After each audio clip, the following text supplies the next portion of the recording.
the tape for this, our main event of the evening. We introduce the champion, Chris, the West Side Strangler Brennan. Let's get it all! All right, guys, we're back. Notice I'm not in the mood that I was in when we went over the pre-cap, I guess, of Bellator 278 and 279. So we're going to cover both. Instead of going, what was I before we went into the weekend? You were 12 and 2. 12 and 2. Yeah. And I went 2 and 6 this weekend. It was a rough weekend. 14 and 8 now. Yeah. I've still got a winning record. Yeah, for sure. I've got a couple of complaints about a couple of the things that went on, but other than that, you know, just the rest are just excuses.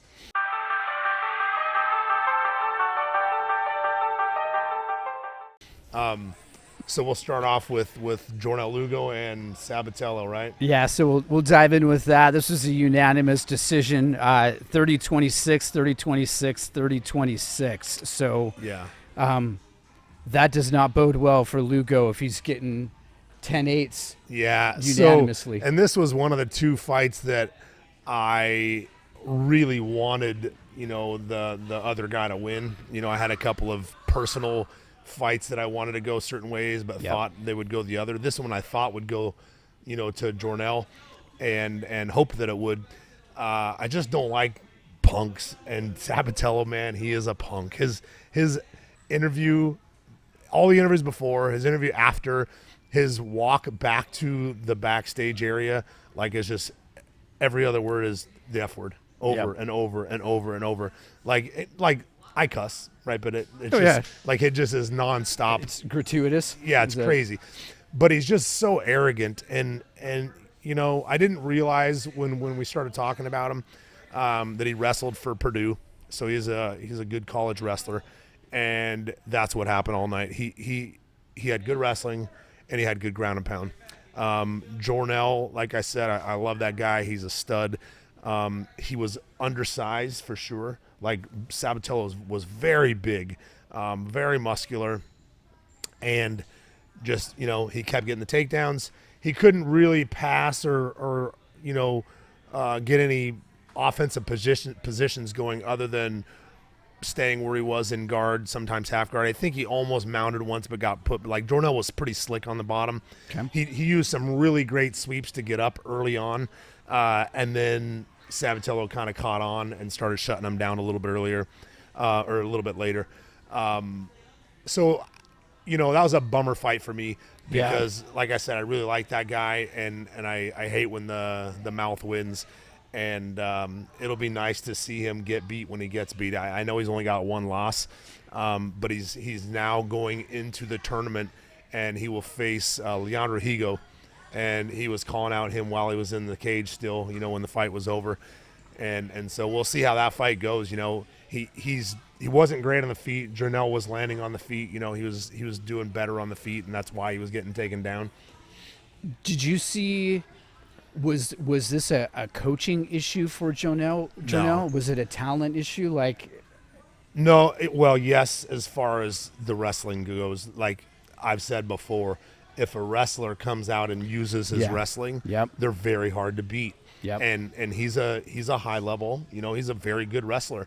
And JORNEL has very good jiu-jitsu, very good striking, and he's got MMA wrestling. Like he trains wrestling, I'm sure, you know, but he wasn't a wrestler. And so that's such a hard gap to close.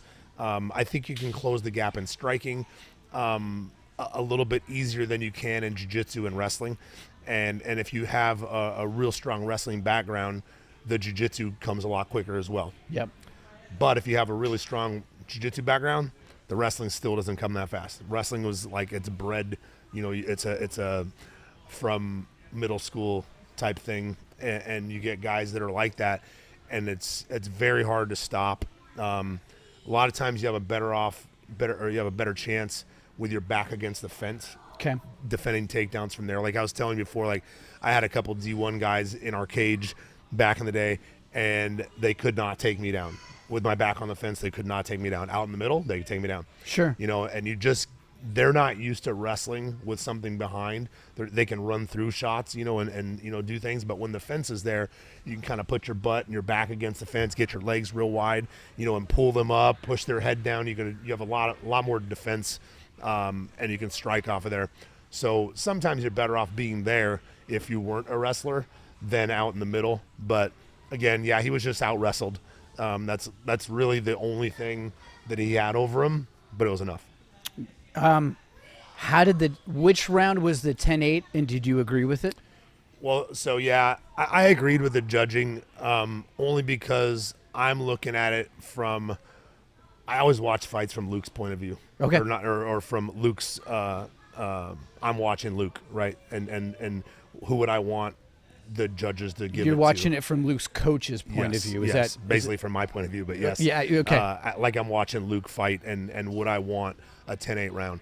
And if you dominate from early on in a round, and you dominate the whole round in position and landing stuff, and the other guy's not able to get things going, then I think that earns a 10-8 round. JORNEL was reaching under the leg a lot for some sweeps and arm bars.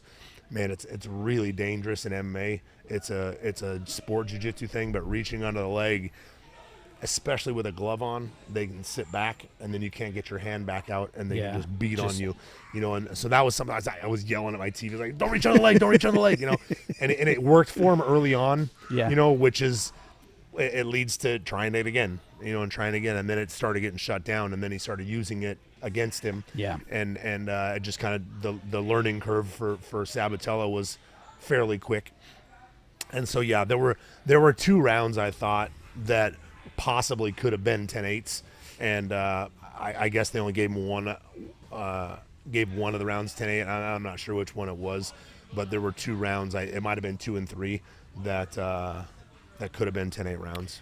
Do you see JORNEL using this as a springboard? He's now 8-1. This is his first loss. Obviously, he's a talented kid. You thought highly of him. Yeah. Do you feel like this is that learning opportunity that springs him forward? So I talked to him that night.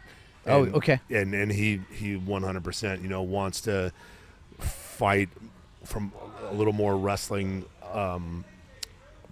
aspect of the fight. He wants to wrestle a little more, be more offensive, more offensive on the feet in the wrestling department as well. And I'm hoping he's a weight class under Luke, so they won't be fighting each other. So we were talking and hoping his brother lives in Texas. Cool. So I'm trying to get them together so that him and Luke can get some training in together, and they could probably really help each other in different areas of the fight. Yeah. And obviously Sabatello, I mean, he's moving on. It's opportunity for him, and do you think he's going to come out a little more arrogant than he ought to? Or of course. I mean, he was arrogant during the fight. He was arrogant when the fight was over. Yeah. And he was calling out Leandro Higo after that. He was trying to make himself feel better, saying JORNEL was a tough SOB, and beating him like that's going to put me right here. Yes, JORNEL's good. Yes, he's an up and comer, right? This guy had how many fights? Way more fights than he had 11 versus JORNEL's 12-8. So 12-8. 4 more fights. Yeah, and he was 12-1. He was 11-1 coming into this. Okay, yeah. So I thought he had more than that, but yeah, he just he's trying to hype himself up, and if he doesn't get stopped by Leandro Higo, there's no way he's making it past the next round after that, because that'll be the semifinals.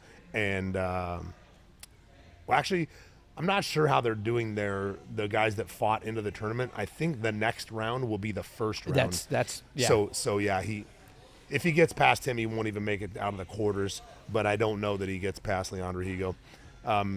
He kind of exposed himself a lot this weekend, even though he won, fairly dominant. He showed that he's got one thing, and it's wrestling. And so if you fight now you have a game plan you can fight off of. You got some film on you. I'm going to stay a little long. Yeah. I'm not going to overextend myself so he gets under me for shots. Takedown defense. Yeah, you're going to play a little bit safer on the feet and get off and get out, because JORNEL stopped a couple of takedowns and landed some strikes. The guy didn't like it, And when he gets somebody who's got like that real hard one-punch power, that one-punch knockout power, I say that he doesn't do too well. Moving on.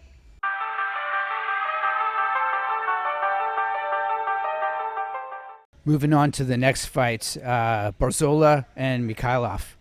Boy, you said this, and you've said this a few times. It's really hard to bet against a Russian right now. So what did you see here? I mean, so I didn't know. Again, I need to start doing a little bit more research. Mikhailov took the fight on short notice, so he wasn't in shape. Okay. And he faded and faded and faded. And Barzola was a monster, man. Like, the only fight I've seen of his was the end of his Darian Caldwell fight. And I thought that was an early stoppage. But, God, this guy was taking the wrestler down. He was taking the Russian down, out-wrestling him. You know, if he did get taken down, he was bouncing back to his feet and then taking him down. He was landing the better strikes. Like, he's very tough. He's going to be tough all the way through this tournament. He now faces Magomedov, I think. Is that who's next for him? I think so. I think because so. the That other one sounds right. faces Leandro Higo. Yeah. So that's another tough Russian matchup for him. Yeah. Yeah. A little bit tougher, actually. I mean, a lot a bit tougher. He's a lot tougher than Mikhailov, and it'll probably show. The scoring on this one, it was unanimous, 30-27. So it sounded like, you know, every single round, it was just enough for Barzola to as get. Soon as Mikhailov would start to get off some offense, it'd get reversed on him right away. You know, the guy would, like, if he got taken down, he reversed right away, and then he was on top.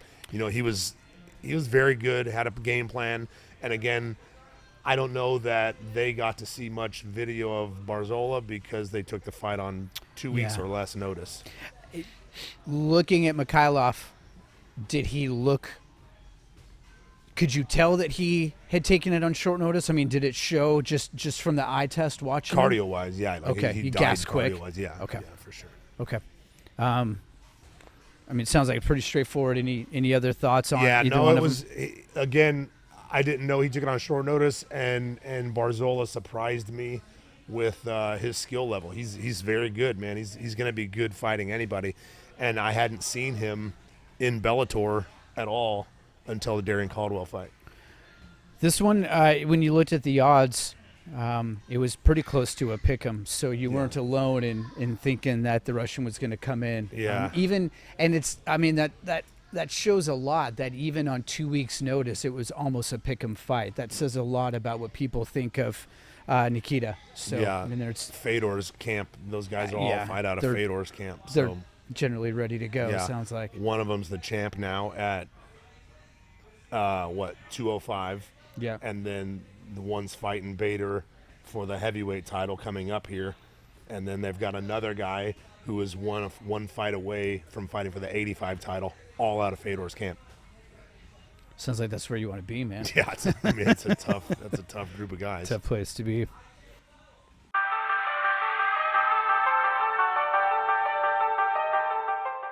All right, so then looking at the final fight for Friday nights. This was 278. Carmouche defeated, Juliana Velasquez. TKO stoppage at the end of round 4. 10 seconds left or something? 13 seconds left, and you were texting me quick on this one. Yeah, I was mad about it.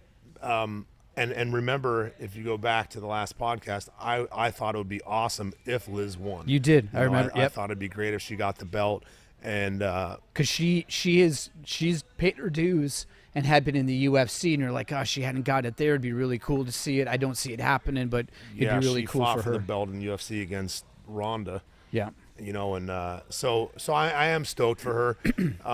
I just wasn't pumped on the way it happened. There's been a lot of controversy with title fights recently, with no contests and things going on in the UFC and in Bellator. The title fight a couple weeks ago with Corey Anderson. The headbutt. Yes. But fights have just ended in weird ways. And so I had Juliana Velasquez winning the fight. Yeah. And what round was it in? The end of 4. End of 4, yeah. So I had her up, I want to say 3 rounds to 1. And she got a takedown, finally got on top of her, secured the takedown, passed her guard, got to crucifix position. So she had her arm tied up here, her other arm tied up over here. Yeah. And she started throwing elbows. Well, the first 4 or 5 elbows didn't even touch her head. They were passing by her arm and barely even hitting her arm. Okay. And then she landed 3, and on the 4th one that was clean, the ref jumped in and stopped the fight. Was it because the crucifix was tight enough that she wasn't going anywhere? Was it just like you can't do anything? So, yes, it is a position that you can get a stoppage in. You know, if you get there and just get busy, you know, the ref's going to see that you can't defend yourself. Yeah. I don't feel like they gave her a long enough time to get out. People can get out. People get out all the time, and they just re-put them back in it, or they get out. And she just – I don't feel like they gave her the fair amount of time. She instantly sat up and was like, what? You know, she was totally clear. Yeah. Wasn't TKO'd, wasn't unconscious, wasn't her mind was clear, her eyes were clear. And so I just think, you know, on a title fight, you gotta err on the side of let it go a little bit long. Yep. You know, I'm with Herb Dean on this one. Herb Dean lets guys die in there. I'm let it go a little long, you know, and as opposed to short, because if you're fighting for the belt, you're fighting for a good amount of money. You know, you're also fighting for your career is either going to continue to take a huge step forward or take a big step back. I mean, you're in the history books now. Right. You're a title holder. And I feel like they'll probably give a pretty quick rematch, and not to say how Scott was feeling, but Scott, when he put the belt on her, was just kind of like, I'm sure he agreed with me on that was an early stoppage. Yeah. You know, he was just kind of like, yeah, he was not, I could tell he didn't seem pumped on the stoppage. So that whole night I was kind of like sitting on my couch like this. And then it was over and I just rolled into bed and went to sleep. And I was so bummed. Crap. Yeah. You, the couple texts that you and I had, you were pretty bummed. That was Friday night. 0-3? 0-3 yeah, Friday night. 0-3. I was like, yeah, I'm either going to have a really, really, really bad weekend or something can get cleared up the next day. And I, out of the 3 fights, you know, you texted me and I'm like 0-1. And then, you know, you're like, and I'm thinking, okay, but Velasquez, we're good to go there. I mean, she walked into this 12-0. Yeah. You got to feel like, and we talked about the mileage that Carmouche maybe had on her. So I was shocked when I found out that early stoppage. She looked good. Yeah. Liz did, yeah. Carmouche, I thought she was losing the fight, but she looked good. She was fighting very well. She was doing some pretty cool stuff on the wall that we're going to adopt tonight in our training. Really? Yeah. You saw stuff tonight that you're going to integrate right now because it's something we use, but she was getting there a little bit different. Okay. And I like it. So I kind of talked to Luke about it, and we're going to put it in tonight and see how it goes. That's awesome. Yeah.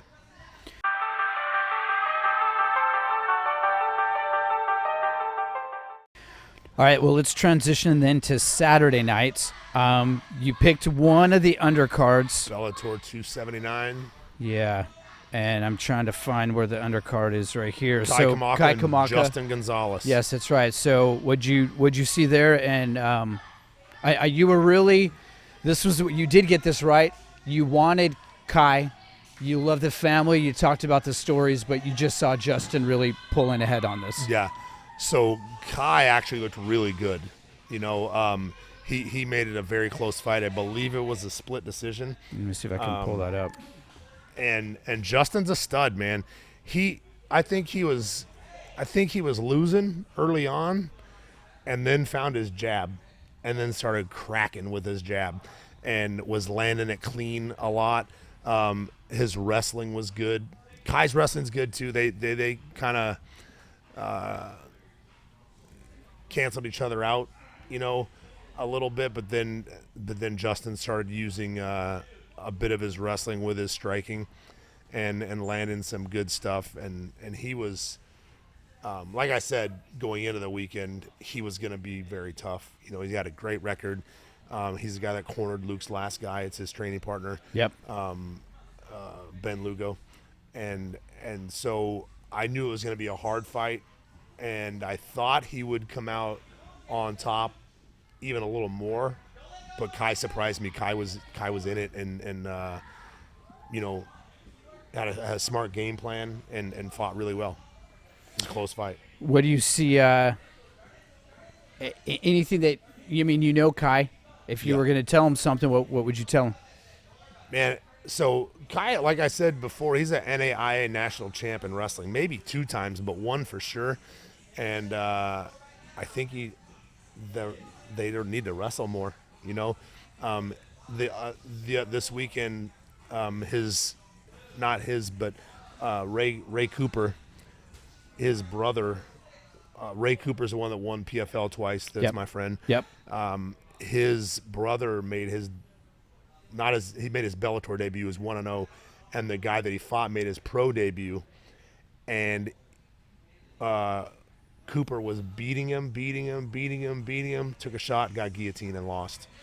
And so in history, when we've been going to Hawaii for the last 20 years, there wasn't a lot of great ground guys. BJ Penn, phenomenal. He had a guy over there, Charuto, Brazilian guy, but he helped. Helson Gracie's been there a long time. But there wasn't a lot of great guys to fight that had great jiu-jitsu. And even that group, Bob Ostovich, his daughter was fighting UFC for a long time, and she's now fighting in bare knuckle. He had lost to my guy Lucas, and who's now Bob's a brown belt under me. Yep. And his jiu-jitsu is, it's much better, but it just take them a long time to catch up. And so it's because I want to say, and it's got to be because they have monster knockout power, all of them. I used to ask him, you know what poi is? Yeah, I do. So yeah, I do. I used to always ask him, why do you guys hit so hard? It's the poi. He used to always tell me that. And I was like, man, they all have good chins and they all hit hard. So I think that's why their ground lacked for so long, because they could just knock people out. Yeah. But I think just Kai needs to wrestle a little more in his fights. Okay. He's got good wrestling. I think he just needs to wrestle a little more in his fights. And so for those who don't know what poi is, I don't even know what it's made out of, but it's this paste that Hawaiians eat. It's like purplish. Whitish purple, yeah. I don't even know what it's Clear. made out of, but I watched it. And they eat it with their fingers too. I see people, they just 2 fingers and they're getting after it. And I tried some once and I was not a fan. I'd rather eat the coconut. Right. Now, going back, this was a split decision. It was, yeah, I thought so. And when you saw it, how did you score it? I thought Justin was going to win the decision. Okay. I was when they started, as soon as they start announcing the winner, if it's split or not just by the way they start the announcement. Yeah. And if they say Judge so and so. Yes. You already know that the other judge was something else, so you know it's going to be a split. Yep. And so I was like, then I got excited for him, and then it was split the other direction. But so you'd have rather been wrong and had Kai get the win on this? I mean, I was already wrong so many times this weekend. Who cares? Matter. I might as well have gone 0-8. Yeah. I get that. So, all right, anything left on that one for you? Nah. Let's get to the main card.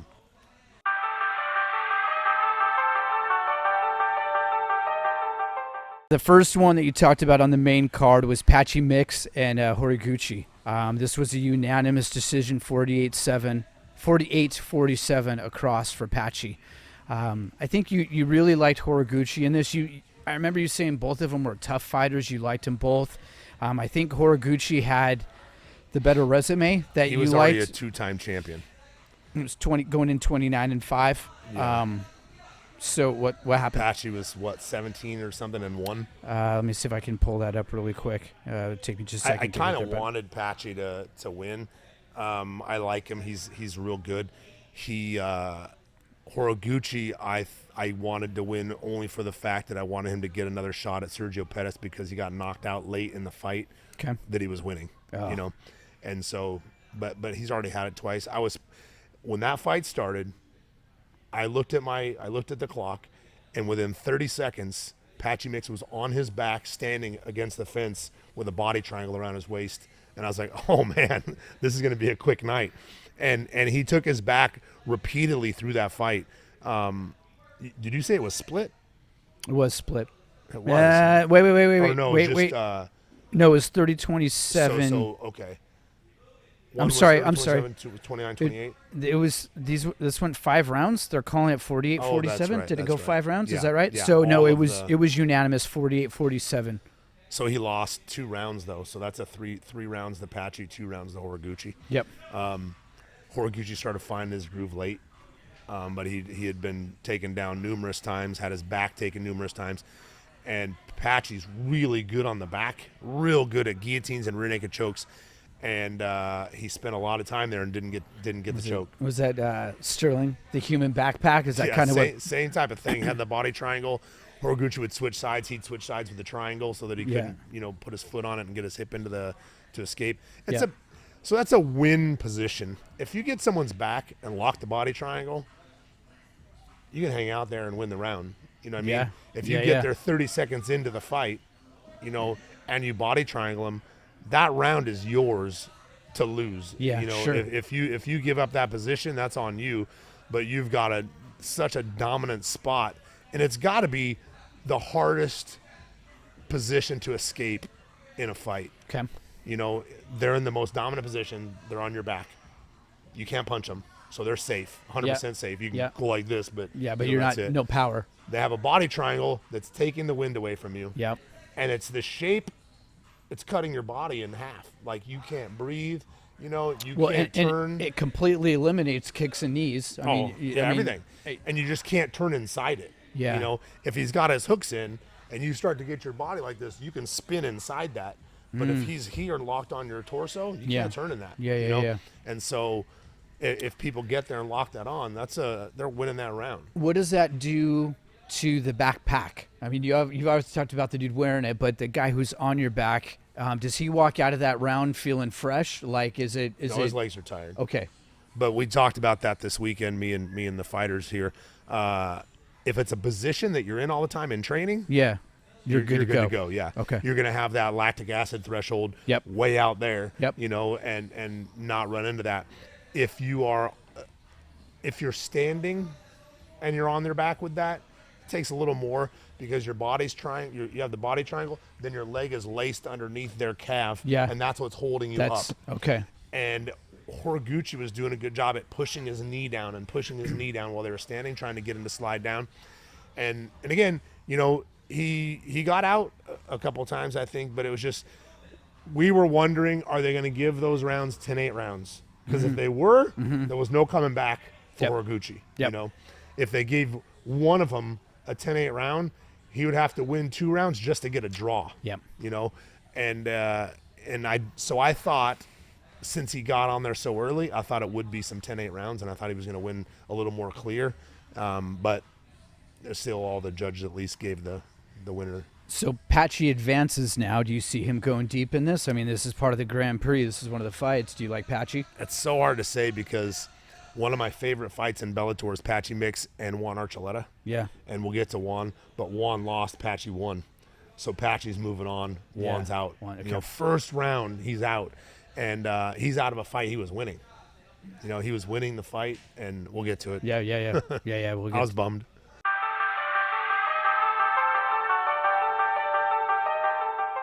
Ali Malay, I was really, really pulling for her after everything you said. I was. She is so outsized, and I said that about her fight with Juliana Velasquez, but she was outsized by this girl too.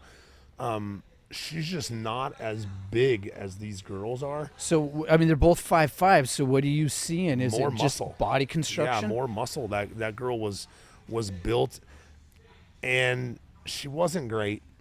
I didn't think she was better than her. I think Ali Malay made some mistakes. You didn't think Justine Kish was better than Ali Malay? No. Okay. No, I didn't. And I was so – I kept waiting. Okay, now go ahead and win. Okay, now go ahead and win. Yeah. Okay, now go do your thing. Yeah. And I feel like she just didn't get she never got started, And she had some time off. She had not fought, I believe, since she lost her belt. And that's been a couple years. 2 years, year and a half. Year and a half. Yeah, I think it's a year and a half ish. And she was contemplating retiring during that time. Okay. So I don't know how much time she was off. Not to trash talk her. I saw her maybe 5 months ago doing some commentating, and she looked pretty big. She was wearing like a sleeveless dress or something. Yeah, yeah. And she looked thick, not lean, thick, out of in shape, but like she looked out of shape. Okay. And so I didn't expect to see her back fighting, and then she came in and looked good, but she's just not the size of these other girls. I don't know what she walks around at. I don't know that 115 is something that she could possibly make, but 125, the girls there are just seem to be a lot bigger than her. But cutting down to 115, I mean, that's an additional 10 pounds. That's when you're only fighting at 125, you know, and say she walks around at 140. Yeah. You know, getting down to 115, that seems like a deep cut. Is that?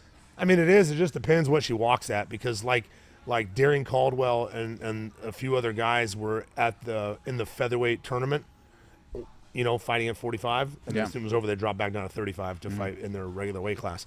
So I don't know if she's fighting at 25 and walking around at 45, then she can't make 15. Sure. But if she's walking around 10 pounds, 12 pounds overweight, you know, then she technically could do it if she just got started a little earlier in camp to losing the weight. So you said that Alimale was contemplating retirement before this fight. She comes out kind of a disappointing performance. What was the score? It was unanimous. It was 30-27 and then Yeah, 2 29-28s. But it was okay. 130-27. So two had her winning a round. And then, And I thought I was with those two. I thought she had won a round. I just think here's my 10th planet bash. She was trying rubber guard, and and it just sucks for MMA, man. Yeah. It just sucks for MMA.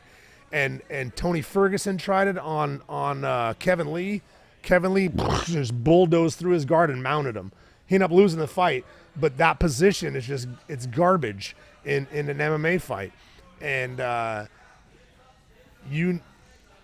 she was trying. She had Boogeyman in her corner, who's one of Eddie Bravo's, you know, top guys. Yeah. He's a great coach, but I just feel like the basic jiu-jitsu crap is better than that in MMA. And they start climbing their guard and trying all this other guard, you know, and as soon as someone gets through that, the rest of the guard's garbage. Yeah. And they just pass and can beat you up. And so I was just disappointed that she started going to that and it didn't even faze the girl, you know, and she got right to beating her up. do you see Alimale back in the ring? I hope so. I hope she does. I don't know who she trains with. I hope she, you know, gets her stuff together. She's 11-2, Yeah, and she was 11-0. Yeah. She lost the belt to Velasquez, and then just this one right here. So it's not like she's better than the girl she lost to this weekend. I'm just telling you that right now. She is. Yeah. The better fighter didn't win. No. Okay. So I'm not bitter.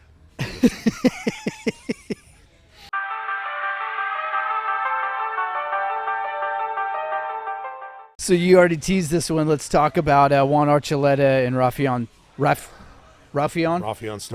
Stotts stoppage TKO. Rufion, yeah. He's, happened in round 3, late in round 3. Yeah. He's real dynamic. He's a great wrestler. He has good striking, Rufion. Yep. Juan Archuleta, I just love his style. He goes to the body hard or fast.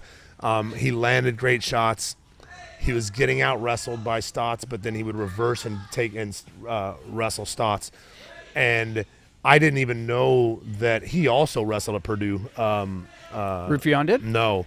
Oh, Juan Archuleta? Archuleta, yeah. Okay. I didn't know he was a wrestler. Okay. Because in the fights that I've seen him, he is a banger. And he just goes out and strikes really well. And I didn't know he wrestled at Purdue. His wrestling is also very good. Rufion Stotts is a D2 national champion. Okay. And I forget where he wrestled, but he's a stud. And the fight is going back and forth, but I had Juan Archuleta ahead, dips his head kick. That's a wrap. got knocked out with a head kick. He wasn't out. He fell, got hit, and was right back in it again. Yeah. And even John McCarthy said he got hit and it woke him up because he was right back in it again. And that's what happens sometimes if you get on someone and you hit them, they're right back to it. If they're really in shape, you know, your reaction time, your recovery time is very quick. Okay. And that's what happened. Again, we're in $1 million tournament. Yeah. Let him get hit one or two more times. Yeah. You know, let him get hit one or two more times to see, because he was ended up coming up on the referee because Stotts jumped off and he went and did a backflip, and he was fine. You know, Juan Archuleta was fine. So you think it was an early stoppage again? It was, and I don't know after that if it would have gone Archuleta's direction. You know, if it had gone his way, it could have kept going south and you know, after that head kick. But I just feel like you got to find out. It's the most pure combat sport there is. Sure. You know, with rules, but it's the most pure. You know, it's as close to it fighting as you can get. Yeah. And they just need to let it go a little bit to see. And they know what they're signing up for when they walk in that 100%. That cage. You got to see some of the stuff in the contract. Be like, oh. So there's stuff in the contracts that Oh yeah, if you die, raise your eyebrows. Oh, for sure. In every contract, Yeah. it's a possibility. Sure. You know, so it's the gloves aren't to protect your head; to protect your hand. It's to save your knuckles. They're 4-ounce gloves. You feel the knuckle on your head. You don't feel the padding of the glove. You feel the knuckle on your head. I've never been in that situation before, and it's hard for me to just. I fought a couple guys, Robert Emerson and trying to think who the other person was, and Cody. Just trained with Cody. Yeah. They feel like you're getting hit in the head with stones, rocks. Like some people you feel, and you get like the rock feeling. There you're like, ow, ow, ow. It's like sharp, Yeah, right? you feel the thud on your head. Yeah. And it's like, whoa, bro, like, you put your gloves on? I feel like a bare knuckles hitting my head. So yeah, it's not for your head.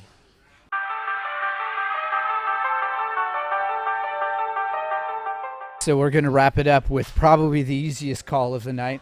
Cyborg versus Blencow, but Blencow, she was a warrior. She was, man. She what a great fight. She made sure the crowd got what they paid for, right? She didn't get knocked out in the first round when she got put on her butt. She got sat down, looked like, oh no, and she jumped on her and she recovered right away. Yeah. You know, she ended up catching a short elbow from the clinch, gashed her eye open, was just like it was a hanging open. Went back every round. They Vaselined it up, closed it up, and she came back out. She landed some hard punches. She rocked Cyborg a couple times, knocked her back a couple times, and you know, she looked good. She knew what she was prepared. She was prepared. This was unanimous 49-45 across the board. Yeah. So in the first round, this will show you how that happened. Okay. I think it was the first round, maybe the second round. Arlene was down. Yeah. Direct knee to the face. Okay? Direct knee to the face. Haven't we seen this before? It's happened numerous times recently. This time, we had someone with balls, Arlene Blencow. And she wanted to keep fighting. So she got up and kept fighting. They took a point away from Cyborg. Okay. So that put her at 49. Got it. So that round was a draw. A 9-9. Yeah, because she did win the round. Yes. But she lost the points. So it was a 9-9 round. Okay. And, you know, again, from that point on, Cyborg looked great. You know, she did look good. But I was more impressed with Arlene Blencow because she got smoked by her the first time they fought. Okay. And this time, you know, she came out and ate everything she threw at her, and was screaming for the crowd to cheer every time the round would start. You know, she was just in it. She's in the moment. That's awesome. The only highlight I saw from that one was at the end of the first when Cyborg threw a right cross and just sat her down. It was square on the nose and it just sat her down. It was a hard shot and you saw her eyes do that, and I was like, oh man, is this going to be the end of the night already? And nope. She like I said, she came to fight. You kind of alluded. Well, you didn't even allude to this. You called it straight out in the podcast before. Cyborg's recycling people. There really isn't. I mean, it seems like she's a whole nother level. Like, where does she go from here? It's kind of, I was saying, it sucks that she's in Bellator, Amanda is in the UFC, Yep. and Kayla Harrison's in PFL. Yep. Those three stud girls. Yep. Cyborg gets girls, Amanda gets girls. Kayla Harrison has fought nobody. There is nobody in PFL for her to fight, and she re-signed with them. So she's clearly not trying to be the best in the world. She's trying to make the most money in the world, and that's fine. Okay. That's fine. Just admit it, because Yeah. there's literally no girls there. There's no girls fight at 155 for one. She has to make 145 to fight in the UFC or in Bellator. Okay. And so she fights in that weight class is for her specifically. Is PFL. that a tough weight cut for her? Do you think? 45? Yeah. No, she's done it. Okay. So I know she can, but she just she's making money hand over fist in PFL. However, I read today that Cyborg is now a free agent. That was Really? her last fight on that contract. So do you see her moving to UFC or? She left the UFC and kind of had it out with Dana. Okay. So maybe not. She'd go to PFL since that's where Kayla went. Yeah. But I think it would have to take a lot of money. I'm sure Bellator pays her very well.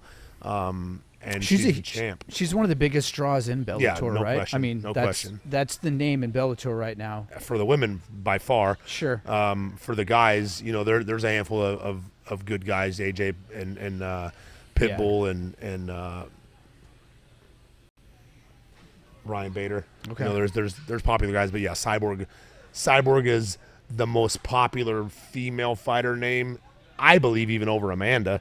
And Amanda knocked her out, but people have known Cyborg for much longer, for years and years before. I mean, she's 25-2. That's some miles. Yeah, and so I think people just know who she is, for a long time. So yeah, she's probably the biggest draw.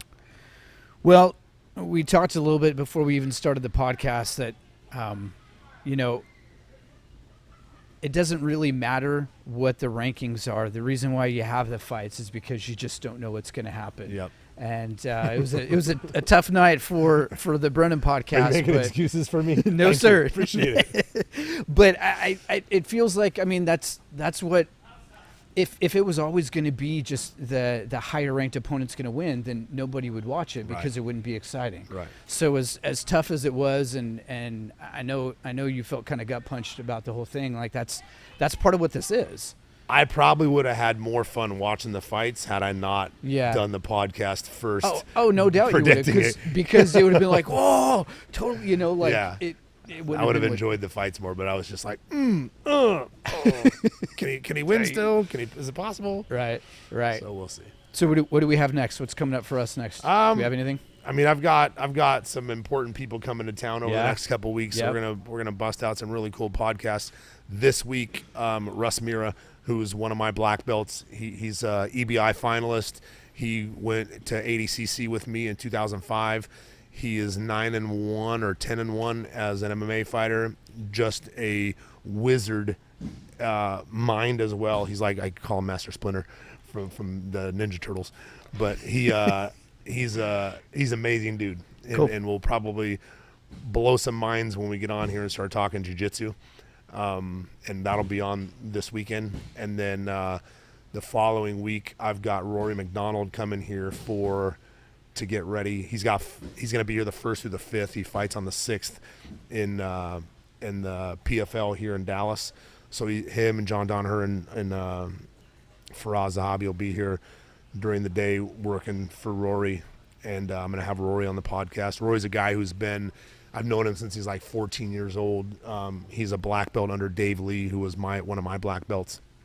So it'll be exciting to have him here as well. And on top of all of that, we've got UFC 274 coming up in 2 weeks, which has 3 of the most exciting fights that I can think of, with Michael Chandler versus Tony Ferguson. You got Rose fighting Carla Espinoza, and then you've got Gaethje Oliveira. So that's my favorite male and female fighter on the same card right now. Michael Chandler is my favorite fighter at the moment. Love that dude, and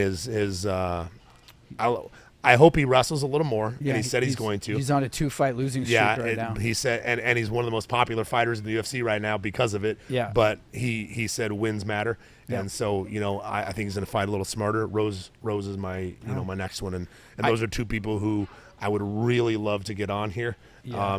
And I'll keep working for it. Well, and I'd be remiss if I didn't note that Cowboy Cerrone's on the same card as well. Another guy. Come on. Like, he's so awesome. That's going to be awesome. And he is fighting one of my all-time favorites. They're both my all-time favorite. I hate this fight. He's fighting Joe Lozon. Yeah. And Joe is a friend who will also be on here coming up in the next couple months. He's been out here to do a seminar and train as well. Really like that guy. I wish they didn't have to fight each other. They both are. Joe is retired for the last, 2 years, and Cerrone needs to. So I wish they weren't fighting each other. When Cerrone fought McGregor, I mean, he came out, it's obviously a 40-second fight. It ended really quick, but I remember his post-fight interview with Joe, I think it was, and he's like, I just love the sport. I just love fighting. I'm going to keep coming back, and I mean, it was quick work, and both of them have miles. I mean, Cerrone's 36-16, and Lauzon's 28-16. So and they both have held bonus records in the UFC over and over again. Like Joe's got 13, 14, 15 bonuses. So is Cerrone. It's wild the amount. Talking dang near 100 fights between the two of them. That's some miles. So it'll be a fun one. Cool. All right. Well, appreciate you doing this. Awesome. We'll get back on the good foot. Hey guys, we'll see you next week. Take it easy.